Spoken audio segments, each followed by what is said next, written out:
हाय यार, वैसे आपका स्वागत है मेरे YouTube channel BTS Korean army 111 इन भोजपुरी सॉन्ग। तो आज मैं आपको डेविल्स लव हर का पार्ट 8 बताऊंगी। चलिए स्टोरी स्टार्ट करते हैं। पिछले पार्ट में हमने देखा था कि यूमिन जो कि आपस में लड़ रहे होते हैं। योंगी जिसे अब शिमिन पूरी तरीके से शाही है, लेकिन शिमिन जो कि योंगी को अब बिल्कुल भी पसंद नहीं करती, वो उससे नफरत करती है क्योंकि शिमिन ने उसके लेटर को देखा था जो कि चेक के साथ रखा हुआ था। उसे पढ़ने के बाद उसके आंसू ही नहीं रुक रहे थे। वो बहुत ज़्यादा गिल्ट फील कर रही थी क्योंकि पहली बार उसने किसी से प्यार किया और उसने उसको इस तरीके से इस्तेमाल करके छोड़ दिया। लेकिन शिमिन उसका बदला ले रही है योंगी से, लेकिन योंगी अब शिमिन से बहुत ज़्यादा प्यार करने लगा है। वो उसके सिवा किसी और को देखता भी नहीं है। और ऐसे ही एक दिन और बीत जाता है। तभी ते और जेके अपने मेंशन में होते हैं। तो ते जेके से कहता है कि मैं एक हफ्ते के लिए दूसरे कंट्री जा रहा हूँ, तो तुम अच्छे से रहना और ज़्यादा बदमाशी मत करना। और याद रखना, अगर तुमने कोई गलती की तो मैं उसकी पनिशमेंट तुम्हें यहाँ कर दूँगा। तो जेके कहती है कि ठीक है। और वो अंदर अंदर बहुत ज़्यादा खुश होती है कि इस राक्षस से एक हफ्ते के लिए मुझे छुटकारा तो मिला। लेकिन तभी ते कहता है कि मेरे नज़र तुम पर ही रहेगी। मेरे सारे गार्ड्स मुझे हर पल पल की खबर देंगे। तो अगर तुमने कोई बदमाशी करने की सोची है तो उसे अपने माइंड में रखना।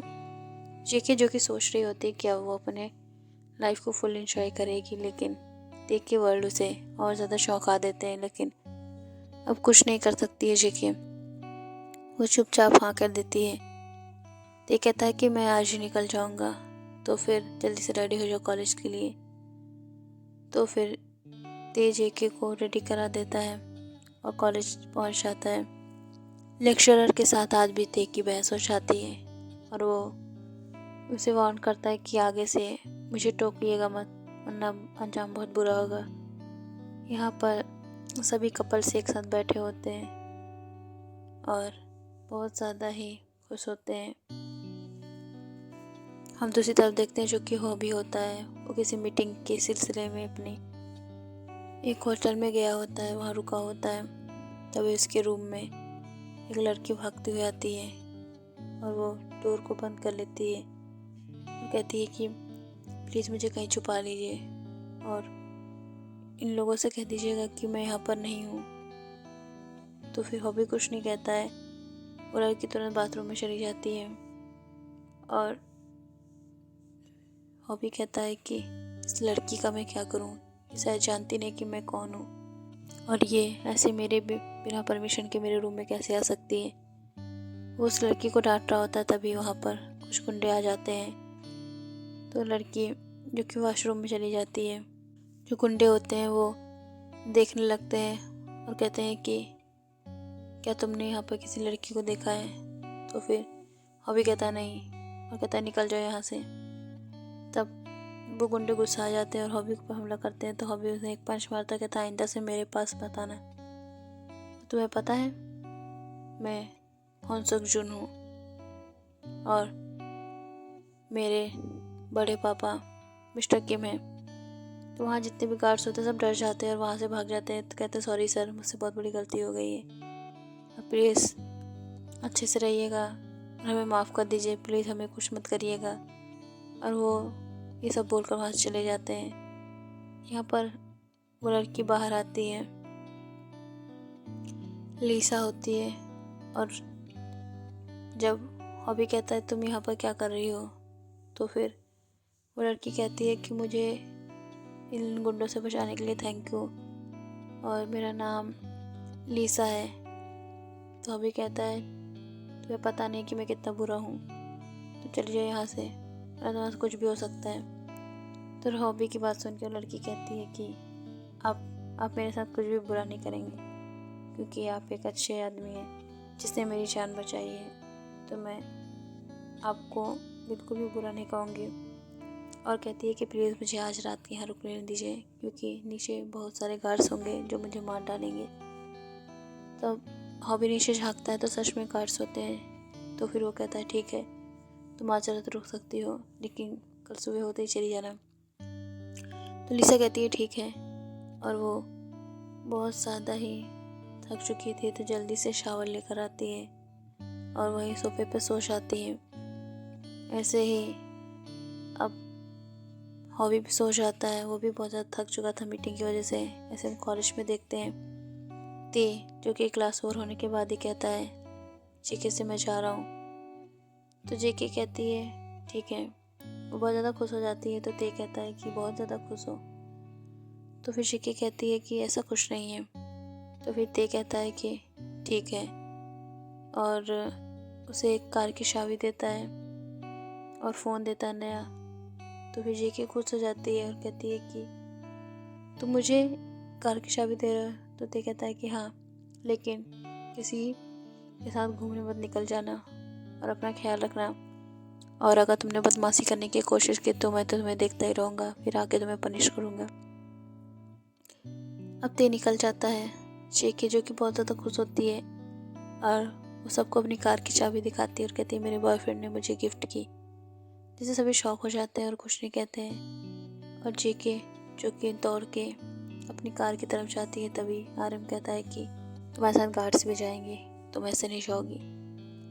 तब जेके कहती है कि क्यों, मुझे जाने का मन है, और अपने सारी दोस्तों से कहती है, शिमिन से और जिन से कहती है। सभी तैयार हो जाते हैं और उसके साथ जाने लगते हैं। तभी वहाँ पर युंगी आ जाता है, उससे चाबी ले लेता और कहता है कि भाभी, अगर आपने ड्राइविंग की तो मैं अभी भाई को फ़ोन करके बता दूंगा कि आप जो है हमारी बात नहीं मान रही हैं। वैसे भी आपकी जिम्मेदारी हम पर है, और अगर आपको कुछ भी हुआ तो फिर हम लोगों को भाई डांटेंगे, जिससे हम लोग बिल्कुल भी रिस्क नहीं ले सकते हैं। तो फिर जेके कहती है खड़ूस चला गया और अपने साथ कुछ खड़ूस मेरे पीछे छोड़ गया। तो फिर युंगी कहता है भाभी, आप चाहे जो भी बोल लो, लेकिन आपको हम लोगों की बातें माननी पड़ेंगी, वरना अगर आपको ते से पनिशमेंट नहीं लेनी है तो फिर हमारी बातों को मान लीजिए। अगर आप हमारी बातें नहीं मानेंगे तो सोच लीजिएगा आपका क्या हाल होगा। अगर भाई पनिशमेंट देंगे तो फिर तो जेके कहती है अच्छा ठीक है, लो चाबी लो। अब ते को इस तरीके से इमेजिनेशन करके जेके बहुत ज़्यादा डर जाती है, क्योंकि ते वाकई में बहुत ज़्यादा गुस्सा करता है जेके के ऊपर। ऐसा नहीं है कि वो उससे प्यार नहीं करता है, लेकिन उसके ऊपर गुस्सा भी करता है। ते को धीरे धीरे रियलाइज़ होने लगा है कि अगर जेके उससे दूर रहती है तो उसे कुछ अनकंफर्टेबल फील होता है, वो बिल्कुल भी खुश नहीं रहता है। वैसे भी उसने उसके डैड को पनिशमेंट दे दी है, तो वो अपने जेके को अपने पास रख सकता है, और ते बहुत ज़्यादा ही खुश होता है। लेकिन वो बहुत ज़्यादा ही उसे गुस्सा भी आ रहा था, क्योंकि वो अपनी कंप्यूटर से जेके को बड़े आराम से देख पा रहा था। उसके नखरे, उसको देखता है कि उसके भाइयों की बातें नहीं मान रही तो उसका खून ही खौल जाता है, और कहता है कि तो बेबी कल तुम अपनी पनिशमेंट के लिए रेडी रहना। इधर हम जेके को देखते हैं जो कि चुपचाप बैठ जाती है। तो फिर जो जिमिन होती है वो भी शांति से बैठ जाती है, क्योंकि उसके बगल युंगी बैठ जाता है, और सभी अब ड्राइव करने लगते हैं और सभी एक बड़े से पार्टी में जाते हैं, क्योंकि जेके का मन होता है। तो उसने आरएम से कहा था कि भाई प्लीज़ हम लोग किसी पार्टी में जाते हैं, किसी फंक्शन में। तो फिर आरएम कहता है ठीक है, हम लोग चलेंगे किसी बार में, और वहाँ पर तुम लोगों को जितना एंजॉय करना है कर लेना, लेकिन जेके बिल्कुल बदमाशी मत करना, हम लोगों के साथ रहना। तो जेके कुछ नहीं कहती है और वो उन लोगों के साथ पार्टी में चली जाती है। यहाँ पर सभी एंजॉय कर रहे होते हैं और हम अपने हॉबी को देखते हैं, जो कि बड़े आराम से पीसफुली सो रहा होता है, और उसके साथ लिसा जो कि सोफे पे सो रही होती है। और नेक्स्ट डे मॉर्निंग अब सभी जो कि प्लान कर रहे होते हैं कि वो अब उन्हें कहीं घूमने जाने का प्लान करना चाहिए। यह प्लान जेके का होता है, क्योंकि वो बहुत ज़्यादा ही बोर हो चुकी थी हेल्म मैंशन में रहते रहते। तो फिर आरएम कहता है ठीक है, हम सब चलेंगे। तो फिर जेके कहती है ठीक है। तो आरएम कहता है तो हम लोग ते को भी बुला लेते हैं। तो जेके का मुंह बन जाता है, कहता है नहीं नहीं, आप ते को नहीं बुलाएंगे, वरना वो मेरा मज़ा किरकिरा कर देगा। तो फिर आरएम कहता है अगर तुम ते को नहीं बुलाओगी तो वो तुम्हारा जाना भी कैंसिल कर देगा और जो मज़े तुम करने वाली हो वो तो तुम्हारे ख़राब होंगे ही।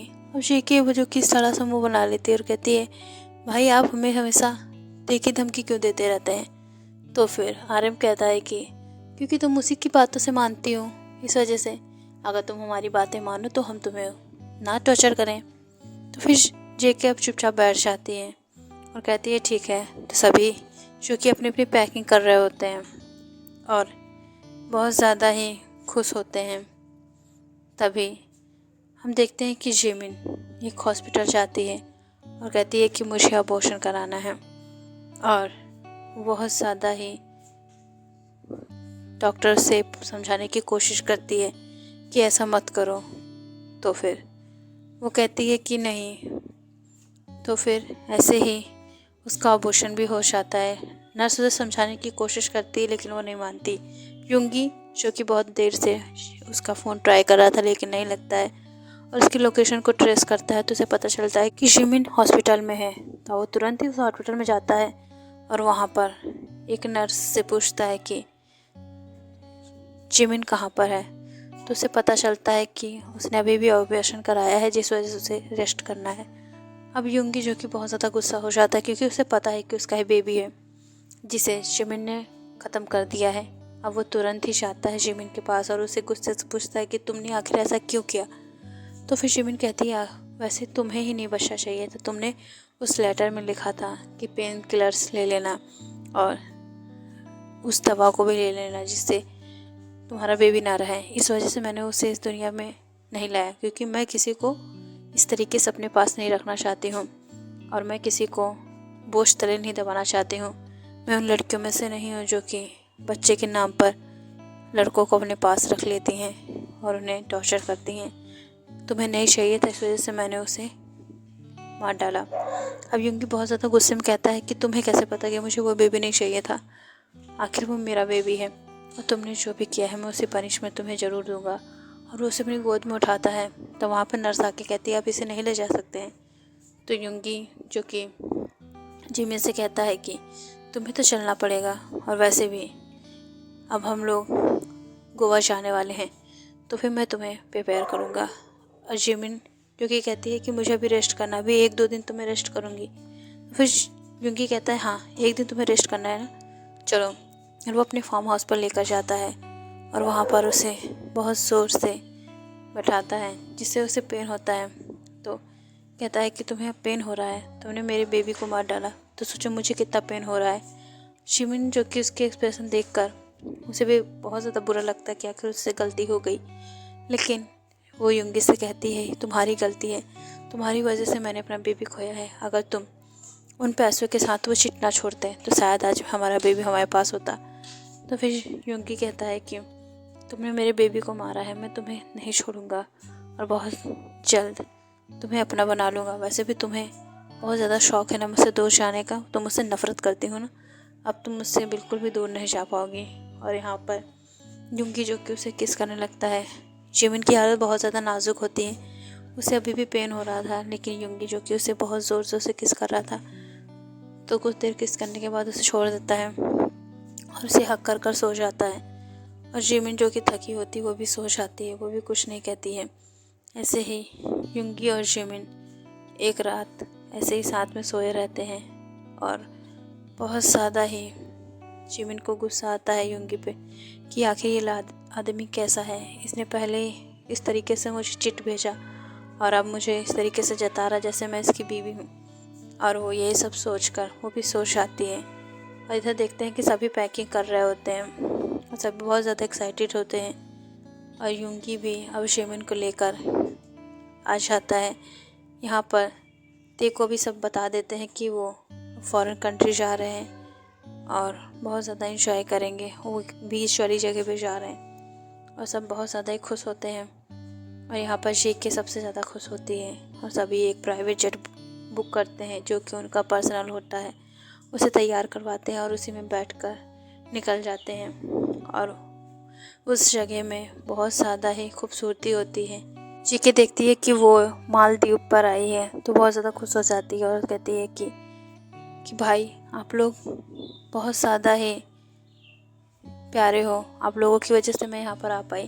तभी पीछे से किसी की आवाज़ आती है, तो जान मैं भी आया हूँ।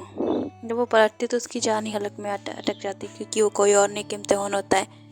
किम तेहोन जेकी की हरकतें देखकर जल्दी से अपनी मीटिंग फिनिश करता है, जो कि 1 हफ्ते में होती है, उसे वो 3 दिन में ही फिनिश कर देता है। तुरंत अपनी जेकी के पास आ जाता है, क्योंकि वो उसे देखे बिना रह भी नहीं पा रहा था, जिससे उसे पता चल जाता है कि वो उससे बहुत इतना प्यार करता है कि उसके बिना बिल्कुल भी नहीं रह सकता है। अब वो जल्दी से उसके पास जाता है, उसकी लिप्स को देखकर बहुत ज़्यादा ही उससे प्यार से देखने लगता है और कहता है कि क्या तुमने मुझे मिस किया। तो जेकी कहती है कि मैं तुम्हें क्यों मिस करूँगी। तब देखो गुस्सा आता है और कहती है क्यों क्यों तुम मुझे मिस नहीं करोगी। अब वो तुरंत ही अपने रूम में लेके जाता है, जो कि बुक होता है। सभी थके होते हैं, सभी अपने अपने रूम में चले जाते हैं। तो जैसे ही जेकी को रूम में लेके जाता है और उसे बहुत जोर से किस करता है और कहता है कि मैं तुम्हें बहुत मिस किया, और तुम्हारे लिप्स को तो और भी ज़्यादा। और उसे वॉल के अगेंस्ट पेंच करके उसे बहुत ज़्यादा किस कर रहा होता है।